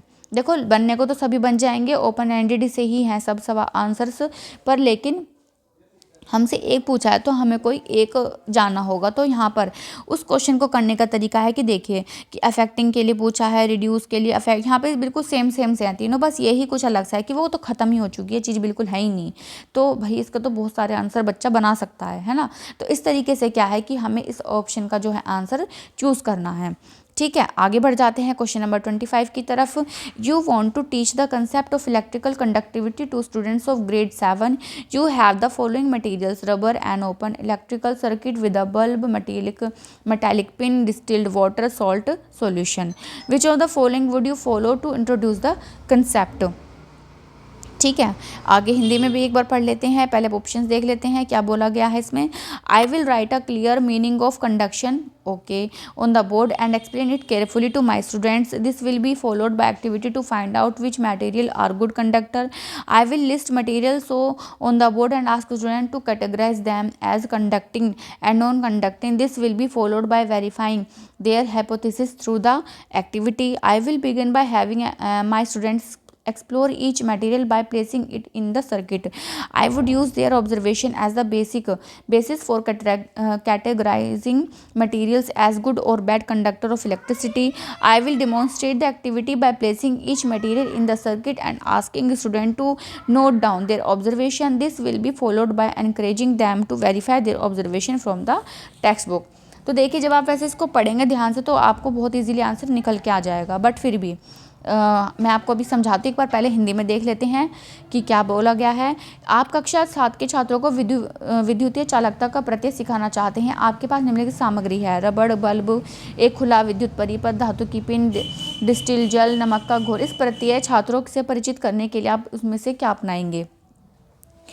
मैं श्याम पट पर चालन का स्पष्ट अर्थ कर लिखूंगी तथा ध्यानपूर्वक अपने छात्रों को समझाऊंगी। इसके पश्चात क्रियाकलाप होगा यह पता लगाने के लिए कि कौन से पदार्थ सुचालक हैं। मैं श्याम पट पर पदार्थों की सूची लिखूंगी तथा छात्रों से उनका वर्गीकरण चालक तथा कुचालक के बारे में कुचालक में करने के लिए कहूँगी। इसके पश्चात क्रियाकलाप द्वारा उनकी परिकल्पना की पुष्टि की जाएगी।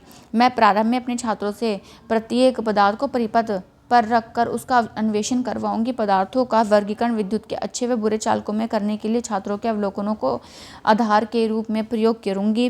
मैं क्रियाकलाप का प्रदर्शन करने के लिए प्रत्येक पदार्थ को परिपथ पर रखूंगी तथा छात्रों से कहूंगी कि वह अपने अवलोकनों को नोट करें। इसके बाद छात्रों को प्रोत्साहित किया जाएगा कि वे अपने अवलोकनों की पुष्टि पाठ्य पुस्तक से करें। तो देखिए सबसे पहली चीज़ तो यहाँ पर ये होगी कि जो बच्चा खुद से काम कर रहा होगा वो सबसे पहली चीज़ होगी लर्निंग बाय डूइंग वाली चीज़, अगर जहाँ पर आपको दिखेगी पहली चीज़ तो वो होगी। दूसरी यहाँ पर देखो एक चीज़ यहाँ पर पहले ऑप्शन में कहिएगी कि मैं अर्थ स्पष्ट करूँगी, तो देखिए यहाँ पर इससे काम नहीं चलेगा कि अर्थ वर्थ बताओगे, तो यहाँ पर ये गलत, मतलब समझाऊँगी छात्रों को, नहीं ये यहाँ पर गलत होगा। यहाँ पर लर्निंग बाय डूइंग की जो चीज़ें हैं वो मतलब आ तो रही हैं पर बाद में आ रही हैं। इसके बाद की यहाँ पर मैं श्याम पट पदार्थों की सूची, अब यहाँ पर टीचर खुद ही पहले एक्टिव है उसके बाद बच्चों को कर रही है, तो ये वाला भी आंसर यहाँ पर गलत हो जाएगा। इसके बाद की क्रियाकलाप का प्रदर्शन, अब यहाँ पे भी टीचर ही एक्टिव है, खुद ही प्रदर्शन कर रही है, बच्चा खुद कुछ कर ही नहीं रहा है। अब देखिए, अब ये वाला थर्ड ऑप्शन पढ़िए आप, कि प्रारंभ में अपने छात्रों से प्रत्येक पदार्थ को, अब वो बच्चों से ही कह रही है कि भाई ऐसे करना है, सारी चीज़ों को तुम एक साथ रखो, चेक करो किसमें मतलब विद्युत फ्लो हो पा रही है, किसमें विद्युत नहीं चल पा रही है, और उसके बाद खुद से कैटेगराइज करो, ऑब्जर्व करो। तो यहाँ पे बच्चा क्या है, खुद ही एक एक्टिव लर्नर बना हुआ है, तो जिसकी वजह से जो ऑप्शन नंबर थर्ड है वो यहाँ पर क्या है, बेस्ट आंसर इस क्वेश्चन का होगा, है ना। तो ये तरीके होते हैं आपको क्वेश्चन अटेम्प्ट करने के। तो ऑप्शन नंबर थर्ड क्या है यहाँ पर इसका करेक्ट आंसर है, ठीक है। इसके बाद आगे बढ़ जाते हैं क्वेश्चन नंबर 26 की तरफ। Which of the following strategies can be use to encourage learner to ask question in a science classroom? Okay, acknowledging learners questions as interesting, good, etc, providing opportunity to all learner to express themselves, providing immediate answer to student questions, assessing learners on quality of question, not only answers। Okay, अब एक बार हिंदी में भी देख लेते हैं। विज्ञान की कक्षा में शिक्षार्थियों को प्रश्न पूछने के लिए प्रोत्साहित करने के लिए निम्नलिखित में से कौन सी योजना प्रयुक्त की जा सकती हैं? शिक्षार्थियों के प्रश्नों को रुचिकर, उत्तम इत्यादि बताना या कहना ठीक बात है।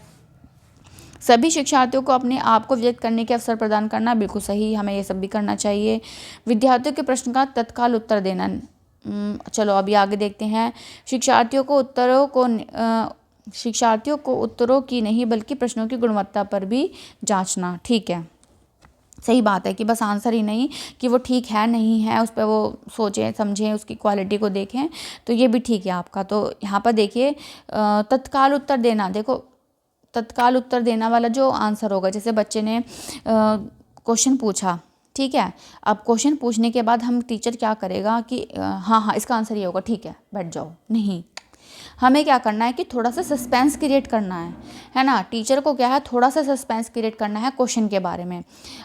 जैसे किसी एक बच्चे ने क्वेश्चन पूछा है, अब क्या करेगी टीचर, दूसरे बच्चों को उठाएगी कि आप इस क्वेश्चन की, कौन बच्चा इस क्वेश्चन को जानता है, तो वो उठाएगी उसे, वो बच्चा भी कुछ ना कुछ उस क्वेश्चन से रिलेटेड आंसर देगा। फिर ऐसे ही तीसरे या फोर्थ बच्चे से पूछ के वो एंड कर देगी। उसके बाद थोड़ा सा बच्चे के अंदर फिर से एक मतलब सस्पेंस क्रिएट करेगी, क्या ये सही है, अच्छा किस बच्चे ने आंसर सही दिया है, क्या गलत है, तुमने आंसर ये क्यों दिया या उसने वो आंसर गलत क्यों दिया, ठीक है, इस तरीके से। उसके बाद टीचर क्या करती है, खुद से अपना आंसर बच्चों को सही बताती है।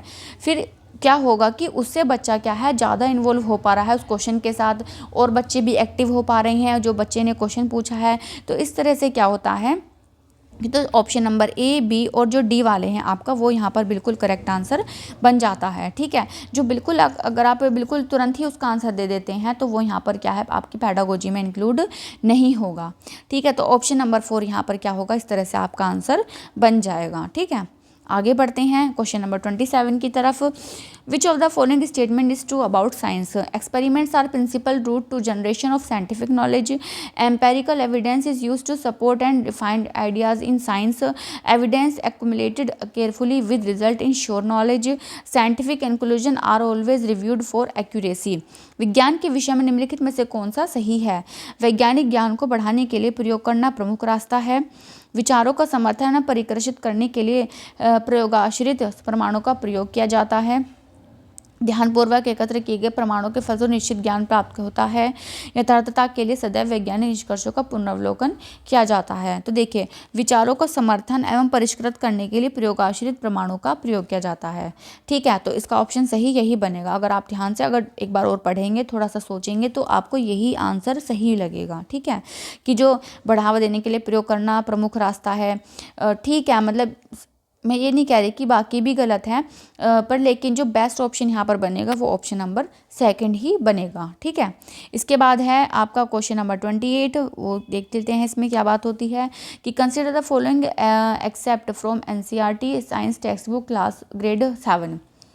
The English physician William Harvey discovered the circulation of blood. The current opinion in those days was that blood oscillates in vessels of the body. For his views, Harvey was ridiculed and was called circulator. He lost most of his patients, however, before he died. Harvey's scientific idea about circulation was generally accepted as a biological factor. Which of the following aspects of nature of science is और are illustrated above. ठीक है, तो यहाँ पर ये बताना है हमें। इसके बाद है, हिंदी में भी देख लेते हैं एक बार। कक्षा 7 की विज्ञान के एनसीईआरटी में हमें कुछ दिया गया है कि अंग्रेजी जो चिकित्सक हैं विलियम हार्वे ने रक्त के परिसंचरण की खोज की। उन दिनों में समकालीन राय थी कि रक्त शरीर की नलिकाओं में आगे पीछे घूमता है। उनके विचारों के लिए हार्वे का मजाक उड़ाया गया तथा उन्हें सर्कुलेटर बुलाया गया। उन्होंने अपने अधिकांश मरीज खो दिए, तथापि उनकी मृत्यु से पूर्व परिसंचरण के बारे में हार्वे के वैज्ञानिक विचार को सामान्य रूप से एक जैविकीय तथ्य की स्वीकृति मिल गई। उपरोक्त में विज्ञान की प्रकृति के बारे में कौन से पहलू प्रदर्शित होते हैं? विज्ञान प्रयोगात्मक प्रमाणों पर आधारित होता है, बिल्कुल सही बात है। विज्ञान प्रायोगिक है, हाँ, एक्सपेरिमेंट ही होते हैं।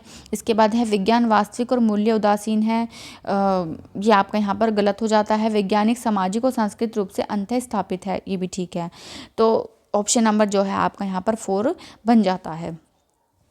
ठीक है ना। तो देखिए, जो science is based on empirical evidence, सही बात है। टेंटेटिव है, ठीक है, यानी कि आने वाले समय में उसमें चेंजेस हो सकते हैं। इसके बाद है कि ऑब्जेक्टिव है, वैल्यू न्यूट्रल होती है, यहाँ पर ये गलत हो गया है। सोशली एंड कल्चरली एम्बेडेड है, सही बात है। ठीक है, इसके बाद आगे बढ़ जाते हैं क्वेश्चन नंबर 29 की तरफ, कि which of the following is an inference leaves of an aquatic plant are covered with waxy coating. A climbing plant has a thread like spirally coiled structure as arising from stem. Small sized leaves of a desert plant help in reducing loss of water. Leaves of aquatic plants float and bend in water. तो कौन सा प्रभाव है? ठीक है, जलीय पौधों की पत्तियां मोम जैसे आवरण से ढकी होती हैं। एक आरोही पौधे की धागे जैसी घुमावदार संरचनाएं होती हैं जो तने से निकलती हैं। रेगिस्तानी पौधे की छोटे आकार की पत्तियां जल की छिद को कम करने में सहायक होती हैं। जलीय पौधों की पत्तियां जल में तैरती और भुक जाती हैं। देखिए, जो आवरण है ये प्रभाव नहीं है, ठीक है, यानी कि एक चीज़ का दूसरी चीज़ पे प्रभाव आ रहा है, यानी कि एक चीज़ दूसरी चीज़ को करने में हेल्प कर रही है। तो हेल्प जैसा आपको कहाँ पे दिख रहा है? देखो, ये सहायक होती है ना। तो आप ये देख रहे होंगे कि डेजर्ट प्लांट हेल्प, देखो ये हेल्प आ गई ना यहाँ पे। तो ये यानी कि एक चीज़ के होने से दूसरी चीज़ पर उसका प्रभाव पड़ रहा है, यानी कि हेल्प कर रही है वो उस चीज़ को। तो यहाँ पर ये प्रभाव की बात बोल रहे हैं, तो इस तरह से ऑप्शन नंबर 3 हो जाएगा। देखो, यहाँ तो एक सीधी सीधी बात बोल दी गई कि मोम आवरण जैसे ढकी होती हैं, कि घुमावदार संरचनाएं हैं जो तने से निकलती हैं, तैरती और भूख हो जाती हैं। बट अगर देखा जाए कि छोटे आकार की पत्तियां हैं जो जल की छिद को कम करने में सहायक है, यानी कि हेल्प यहाँ पर हो रही है, यानी कि उसका प्रभाव उस पर पड़ रहा है दूसरी चीज़ पे। तो इस तरह से क्या है, ऑप्शन नंबर यहाँ पर 3 हमारा क्या हो जाता है? करेक्ट आंसर हो जाता है। उसके बाद आज का लास्ट क्वेश्चन है हमारा क्लास का, कि स्टेटमेंट दिए हुए हैं, science is always beneficial for society. The application of science has lead to invention of optical and electronic devices as well as computer and telecommunication technologies. तो यहाँ पर हिंदी में भी एक बार देख लेते हैं हम इसको। समाज के लिए विज्ञान सर्वदा लाभकारी है। विज्ञान में प्रगति से प्रकाशीय और इलेक्ट्रॉनिक युक्तियों के साथ साथ कंप्यूटर दूरसंचार तकनीकों का भी आविष्कार हुआ है। तो देखिए, जब मैंने पहली बार इस क्वेश्चन को पढ़ा था तो मुझे लगा था कि अरे ये ऐसे कैसे कर दिया इन्होंने कि फॉल्स है, फर्स्ट जो S1 है आपका फॉल्स है, ऐसा क्यों है? तो आप पता है, अगर आप ध्यान से अगर इस क्वेश्चन को देखने और समझने की कोशिश करेंगे ना, तो पहला आपका गलत ही है। सर्वदा वर्ड आ गया ना यहाँ पे।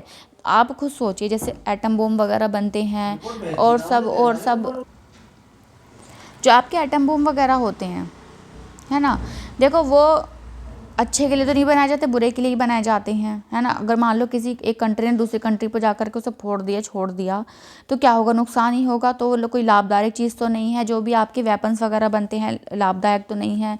रॉकेट वगैरह, सॉरी, जो आपकी ये मिसाइल्स वगैरह होती हैं, ये किसी अच्छे पर्पज़ से तो बनाई नहीं जा रही हैं कि मानव जाति के लिए, समाज के लिए अपने आप में गलत हैं। हाँ, जैसे आपकी इलेक्ट्रॉनिक युक्तियाँ होती हैं, दूरसंचार है कि मतलब फ़ोन, मतलब मोबाइल फ़ोन्स बना दिए गए हैं कि भाई एक बंदा यहाँ दूसरे शहर में है, दूसरा दूसरे शहर में है, तो उनको आपस में बात करने के लिए अच्छी बात है। ये तो सही है कि उनको दूर होने के बावजूद भी फील नहीं हो पा रहा। आपकी कुछ युक्तियाँ हैं घर के काम करने में हेल्प कर रही हैं, जैसे आजकल पोछे वाली मशीन होती है, पोछा लगाने के लिए आपको कुछ अलग से मेहनत करने की ज़रूरत नहीं है, वो आपका काम खुद ही करके दे देती है। रोबोट्स आ गए हैं, अच्छी बात है। बहुत सारे काम वो खुद ही परफॉर्म करते हैं, पर जो सर्वदा लाभदायक हो ये गलत है। बहुत सारी चीज़ें ऐसी भी होती हैं साइंस में जो हमेशा मतलब देखो उनका मोटिव तो होता है कि अच्छे के लिए हो, बट लेकिन वो हमेशा क्या होती हैं कि लिए बुरे काम के लिए यूज़ होती हैं, तो सर्वदा लाभकारी है उस तरह से नहीं होती हैं। तो जो ऑप्शन नंबर हमारा जो स्टेटमेंट 1 है वो गलत हो जाता है और जो स्टेटमेंट 2 है वो हमारा सही हो जाता है। तो इस तरह से ऑप्शन नंबर 4 क्या है हमारे यहाँ पर सही है। तो इस तरीके से क्या है कि हम अपने क्वेश्चंस को सोल्व करने का हमारा तरीका होना चाहिए। जब हम कंफ्यूज हो जाए तो हमें उन्हें कैसे अटेम्प्ट करना है ना, कहाँ से स्टार्ट करना है। तो जो भी आपको इजी सबसे ज़्यादा दिखे तो आप वहीं से स्टार्ट करिए, ठीक है। और वंस अगेन अब आपके पढ़ाई में यानी कि आपके सीटेट के एग्ज़ाम में ज़्यादा समय नहीं रह गया है, ठीक है। और आपको क्या है स्ट्रिक्टली पढ़ाई करनी है, दिन रात एक कर देना है। बिल्कुल 1 महीना लगभग ही है, बस 1 महीने से तो देखिए वैसे कम ही समय, पर अभी भी समय है। आप अभी भी बहुत अच्छे से अगर पढ़ेंगे तो आप क्या है अच्छे से अपनी तैयारी कर पाएंगे, ठीक है ना। अभी समय है तैयारी के लिए, है ना। पर तैयारी का क्या मतलब है, कम से कम आपको 8 से 10 घंटे अगर आप पढ़ेंगे, है ना, 8 से 10 घंटे का अगर आपका स्टडी टाइम होगा तो ही आप सीटेट क्रैक कर सकते हैं, चाहे आप जिस भी सब्जेक्ट से हों, ठीक है। बिल्कुल सीरियस होकर मैं बता रही हूँ, इसमें कोई भी दो राय नहीं। अगर आपको हवा में कोई कह देगा कि नहीं नहीं ऐसे ही पास हो जाएगा, देखो हो जाते होंगे लोगों के पास, ठीक है, 2-3 घंटे में उनका बेस अच्छा होता होगा। पर अगर आपका बेस अच्छा नहीं है, ठीक है, बेस अच्छा नहीं है, तो उसके लिए ज़रूरी है कि आपको 8 से 10 घंटे पढ़ना ही होगा। कोई ऑप्शन नहीं है अगर आप इतने ही कम टाइम में पेपर पास करना चाहते हैं तो, ठीक है। तो होपफुली आपको मेरी आज की वीडियो पसंद आई होगी, मेरा एक्सप्लेनेशन करने का तरीका आपको अच्छा लगता होगा। मैं चीज़ों को बहुत अच्छे से करके आपको समझाने की कोशिश करती हूँ। अगर आपको मेरी वीडियो अच्छी लगती है तो प्लीज़ लाइक कीजिएगा, अपने दोस्तों के साथ शेयर कीजिएगा और क्या है सब्सक्राइब कीजिएगा मेरे चैनल को। और कोई भी डाउट है आपको, कोई और भी चीज़ की ज़रूरत है, किसी और बात आपको जानना है, तो प्लीज़ आप कमेंट करिए, मैं कोशिश करूँगी उसके ऊपर भी वीडियो बनाने की। तो मिलते हैं फिर किसी नेक्स्ट वीडियो में, तब तक के लिए बाय एंड टेक केयर।